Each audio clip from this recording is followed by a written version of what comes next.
আল্লাহ তাআলা কিয়ামতের কঠিন ময়দানে যেদিন স্বামী স্ত্রীকে চিনবে না, স্ত্রী স্বামীকে দেখে পালিয়ে যাবে, বন্ধু বন্ধুরে চিনবে না, পীর সাহেব মুরিদরে চিনবে না, মুরিদ পীর সাহেবরে চিনবে না, দলের কর্মী তার নেতারে চিনবে না, নেতা তার কর্মীরে চিনবে না, বন্ধু বন্ধুরে দেখে পালাবে। এই কঠিন মুহূর্তে সূর্যটা মাথার কাছে চলে আসবে, জমিনটা তামার জমিন হবে, আজকের জমিনের মতো নয়। মানুষ ঘর্মাক্ত, ক্লান্ত, শ্রান্ত মাথার মগজগুলো কানের ছিদ্র আর নাকের ছিদ্র দিয়ে বেয়ে বেয়ে পড়বে। বিশ্বনবী ফরমান, কিয়ামতের ওই কঠিন ময়দানে 7 শ্রেণীর ব্যক্তিকে রব্বুল আলামিন তার আরশের নিচে ছায়া দিবেন। তার মধ্যে প্রথম শ্রেণীর ব্যক্তি হলো ইমামুন আদিল, যে ইনসাফের সাথে বিচার করে, যে জাস্টিস সমাজে সার্ভ করে, যে সুশাসন নিশ্চিত করে, ওই ইমামুন আদিল। আদিল শব্দটা বুঝছেন না? ইন্নাল্লাহা ইয়া'মুরু বিল আদল, পাইছেন? আদিল। 7 শ্রেণীর ব্যক্তিকে আল্লাহ তাআলা সুশীতল আরশের নিচে ছায়া দিবেন, যেদিন তার দেয়া ছায়া ছাড়া কোনো ছায়া থাকবে না। এর প্রথম হচ্ছে ইমামুন আদিল, ন্যায়পরায়ণ শাসক। চিল্লায় বলেন সুবহানাল্লাহ। আবার বিশ্বনবী বললেন, ইন্নাল মুকসিতিনা ইনদাল্লাহি আলা মানাবিরা মিন নূর আন ইয়ামিনির রহমান। কিয়ামতের দিন যারা ন্যায় পরায়ণ হিসেবে আল্লাহর সামনে দাঁড়াবে, কিয়ামতের দিন রব্বুল আলামিন তার আরশের ডান দিকে ওই ন্যায় পরায়ণ লোকদের জন্য আরশের ডান দিকে একটা নূরের মিম্বারে তাদেরকে বসার সুযোগ করে দিবে। আল্লাহর আরশের ডান দিকে ন্যায় পরায়ণ লোকদের জন্য আল্লাহ তাআলা নূরের মিম্বার বানাবে। 4টে কেন কথা মনে করেছেন? আল আদাল, জাস্টিস। ইন্নাল্লাহা ইয়া'মুরু বিল আদল। আল্লাহ তাআলা এই আদালতের নির্দেশনা দেন, সুবিচার, সুশাসন। প্রিয় ভাইয়েরা, এটা আমরা বাংলাদেশে চাই কি চাই না? এই যে অরাজকতা, এই যে অন্যায়, এই যে জুলুম, এই যে ইনকনসিস্টেন্সি সমাজের অসঙ্গতির প্রধান কারণ জাস্টিস নাই, সুবিচার নাই, সুশাসন নাই। শেষবারের মতো আওয়াজ করে বলেন তো, আমরা বাংলাদেশে আদল চাই কি চাই না? তাহলে প্রথম নির্দেশনা শেষ। আল্লাহ তাআলা তোমাদেরকে আদলের আদেশ দেন। এরপরে আল্লাহ বললেন, আমি তোমাদেরকে ইহসানের আদেশ দেই। ইন্নাল্লাহা ইয়া'মুরু বিল আদলি ওয়াল ইহসান। আমি তোমাদেরকে যেমনি আদলের নির্দেশনা দেই, তেমনি ভাবে তোমাদেরকে ইহসানের নির্দেশনা দেই। ইহসান, আওয়াজ করে সবাই বলেন তো ইহসান। ইহসান মানে কারো প্রতি সফট হার্টেড হওয়া, মহানুভব হওয়া, অনুগ্রহ পরায়ণ হওয়া, অনুগ্রহশীল হওয়া, একে অপরের প্রতি দয়াদ্র হওয়া। একে অপরের প্রতি দয়াদ্র, অনুগ্রহশীল হওয়া ছাড়া মানবিক সমাজ কশিনকালেও গঠন করা সম্ভব না। প্রিয় ভাইয়েরা, সুন্দর আচরণ দিয়ে, ইহসান দিয়ে যা জয় করা যায়, নরম আচরণ দিয়ে যেটা অর্জন করা যায়, কঠোরতা দিয়ে সেটা পারা যায় না। বিষ্ণু ঈসা ইসলাম ইহসান দিয়ে, কোমল আচরণ দিয়ে, তার অনুগ্রহ দিয়ে তিনি অনেক কাফিরের হৃদয়কে জয় করে ফেলেছেন। সাইয়েদনা সুমামা ইবনে উসাল রাদিয়াল্লাহু তাআলা আনহুর কথা মনে পড়ে যায়। তিনি ছিলেন ইয়ামামার বাদশা। মদিনাতে বিশ্বনবীকে হত্যা করার নিয়তে এসেছিলেন। গোপনে গোপনে বিশ্বনবীকে হত্যা করে আবার ইয়ামামাতে তিনি ফিরে যাবেন। কিন্তু কি অবাক করা কাণ্ড, হত্যা করতে পারে নাই, সাহাবাদের হাতে তিনি ধরা পড়ে গেলেন। সাইয়েদনা সুমামা ইবনে উসাল রাদিয়াল্লাহু তাআলা আনহু হত্যার নিয়তে আসলেন, কিন্তু হত্যা করতে পারলেন না। সাহাবারা ওনাকে ধরে ফেললেন, ধরে মসজিদে নববীর পিলারের মধ্যে বেঁধে রাখলেন। সুমামা ইবনে উসাল, সিরাত থেকে শুনে, সিরাত থেকে শোনাচ্ছি, রাদিয়াল্লাহু তাআলা আনহু ইয়ামামার অধিপতি ছিলেন। বিশ্বনবীকে হত্যার জন্য আসছেন, ধরা পড়ে গেছেন, এখন মসজিদে নববীতে বেঁধে রাখছে। তার মানে বন্দী। এখন স্ট্যাটাস কি? বন্দী, ক্যাপটিভ। তো বিষ্ণু ঈসা ইসলাম সাহাবাদেরকে বললেন, তার খোঁজ খবর নিও, সুমামা ইবনে উসালের খোঁজ খবর নিও।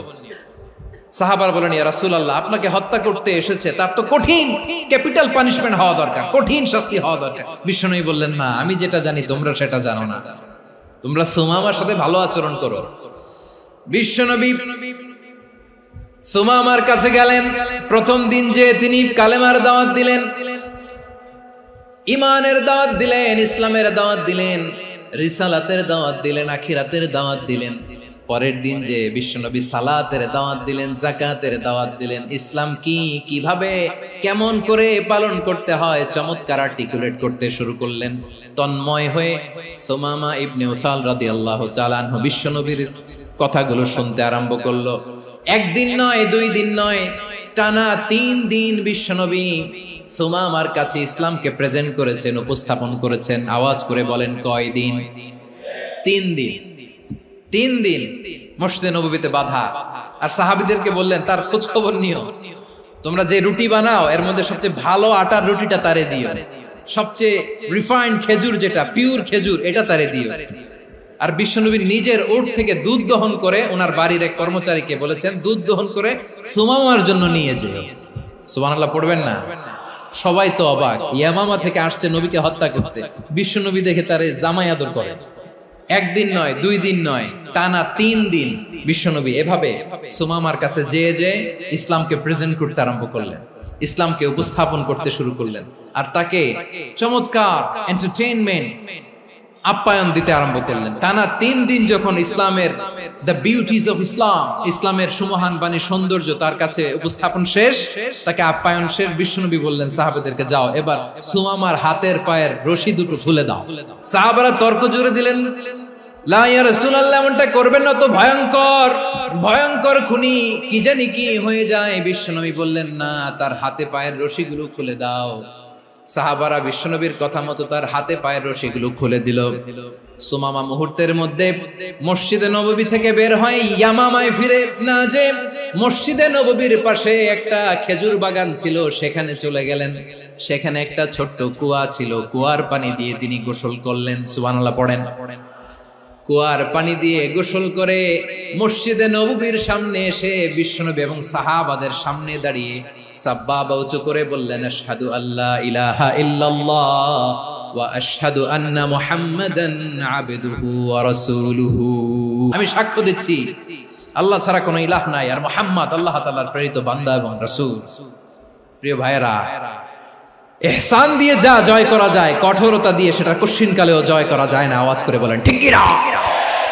এবার সুমামা দাঁড়িয়ে বলে, ওগো নবী, আমি তো কালিমা পড়ে মুসলমান হয়ে গেলাম, এবার শোনেন, এই মুহূর্তের আগে আপনার চেহারার চাইতে নিকৃষ্ট কোনো চেহারা আমার কাছে ছিল না, কিন্তু শাহাদা পাঠ করার পরে আপনার চেহারার চাইতে উত্তম শ্রেষ্ঠ কোনো চেহারা আমার কাছে আর নাই।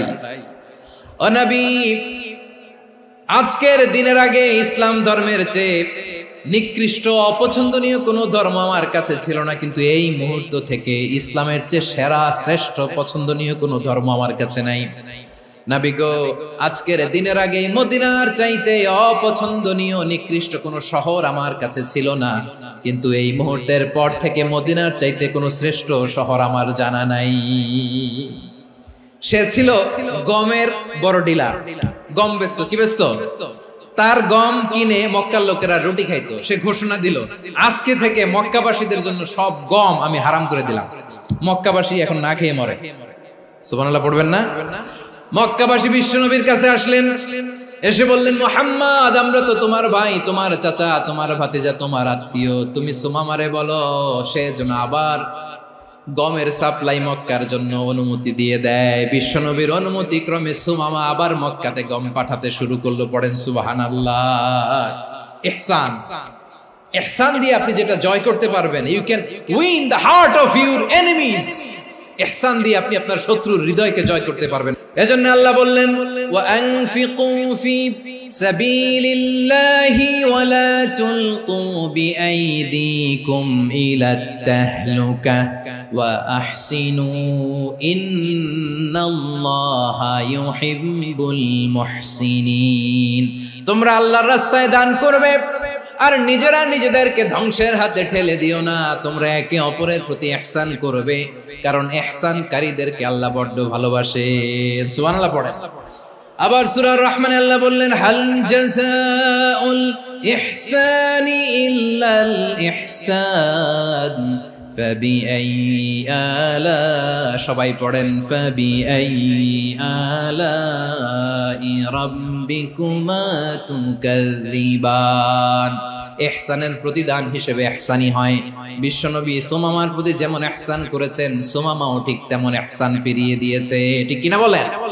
তাহলে এক নম্বরে হচ্ছে আদ, ন্যায় বিচার। দুই নম্বরে সবাই বলেন ইহসান, সদাচরণ। ইহসান দুই ধরনের প্রিয় ভাইরা, ইহসান ফিল ইবাদা, ইহসান ফিল মুআমালা। ইহসান ফিল ইবাদা হচ্ছে একাগ্র অনুভবে ইবাদতে ডুব দেওয়া, এর নাম ইবাদতের ইহসান। সুবহানাল্লাহ পড়ুন। বিশ্বনবী বলেন ইহসান মানে কি জানো নাকি?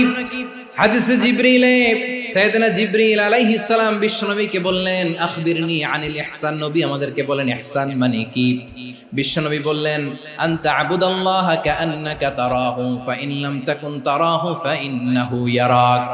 ইহসান মানে হলো এমন ভাবে তুমি আল্লাহর সামনে নিজেকে উজাড় করে ইবাদত করবে, তুমি ভাববে তুমি আল্লাহকে দেখতে পাচ্ছ।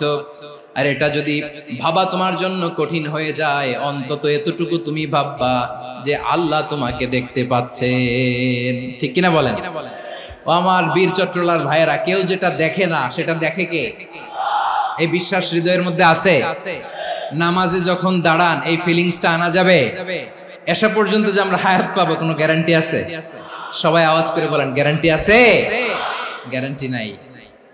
এজন্য বিষ্ণু ইসলাম বলেছে এমন ভাবে নামাজে দাঁড়াও, ইবাদত করো, মনে করো হতে পারে এটাই আমার জীবনের শেষ নামাজ। পারফর্ম দ্য সালাহ as if this is your last and final prayer. এমন ভাবে সালাতে দাঁড়াও, ভাবো হতে পারে এটাই তোমার জীবনের শেষ নামাজ। এমন ভাবে নামাজে দাঁড়াও, ভাবো এটাই শেষ নামাজ। তাহলে নামাজে একাগ্রতা বাড়ায় দিবে কে? ফলে ইবাদতের ইহসান আমাদের অর্জিত হবে। আর মুআমালাতে ইহসান হলো, বিশ্বনবী বলেন ইন্নাল্লাহা তাবারাকা ওয়া তাআলা كتب الإحسان على كل شيء فإذا قتلتم فأحسنوا القتلة وإذا ذبحتم فأحسنوا الذبح وليحد أحدكم